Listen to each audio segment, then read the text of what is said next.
আজ যে রেসিপিটি শেয়ার করছি সেটা কিন্তু ব্রেকফাস্টেও খাওয়া যেতে পারে বা টিফিনেও দিতে পারেন। সামা চাল ও মুগ ডালের প্যানকেক, তার সাথে কিন্তু আরো কিছু জিনিস অ্যাড করেছি এবং খাওয়াও কিন্তু খুব ভালো, হেলদি একটা রেসিপি। তার সাথে একটা ডিপ তৈরি করেছি দই ও খেজুর দিয়ে। চলুন তাহলে একবার দেখে নিই কি করে বানালাম। 50 গ্রাম মুগ ডাল আর 50 গ্রাম সমা চাল ভালো করে ধুয়ে ঘন্টাখানেক মতো ভেজানো ছিল। গ্রাইন্ডিং জারের মধ্যে ডালটা দিয়ে দিচ্ছি, সমা চালটাও দিয়ে দিচ্ছি। পরিমাণ মতো জল দিয়ে এটার একটা পেস্ট তৈরি করে নিচ্ছি। মিক্সচারটাকে একটা বাটিতে ঢেলে নিচ্ছি।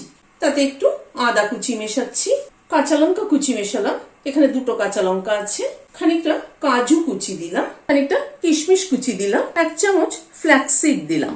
ফ্ল্যাক্সিড যদি অ্যাভেলেবেল না থাকে আপনাদের কাছে স্কিপ করবেন, কিন্তু ফ্ল্যাক্সিড খাওয়া কিন্তু খুব স্বাস্থ্যের পক্ষে ভালো। নুন দিলাম পরিমাণ মতো, চাট মশলা দিলাম 1/2 চামচ, চিনি দিলাম সামান্য পরিমাণ। সবকিছুকে একসাথে মিশিয়ে নিচ্ছি।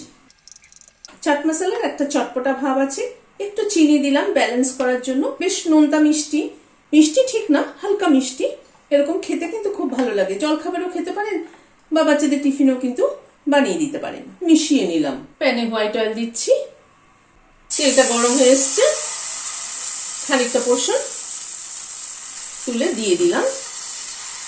একটু ভারী ভারী করে বানাচ্ছি, একটু ঢেকে দিচ্ছি যাতে ওপরে সারফেসটা তাড়াতাড়ি হয়ে যায়। এই মিনিট খানেক মতো ঢাকা ছিল, ঢাকাটা খুলছি, উল্টে দিচ্ছি।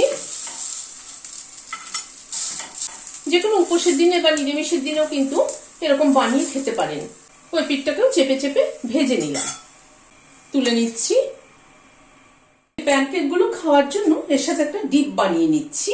এখানে 4-5টা খেজুর নিয়েছি, 3 টেবিল চামচ মতো টক দই দিলাম, সামান্য একটু নুন দিলাম, অল্প একটু রোস্টেড জিরের গুঁড়ো দিলাম। সবকিছুকে একসাথে একবার চালিয়ে নিচ্ছি, ডিপটাকে ঢেলে নিচ্ছি। ভিডিওটা যদি ভালো লেগে থাকে তাহলে একটা লাইক এবং সাবস্ক্রাইব করার অনুরোধ রইল। আজ তাহলে এখানে শেষ করছি। নমস্কার।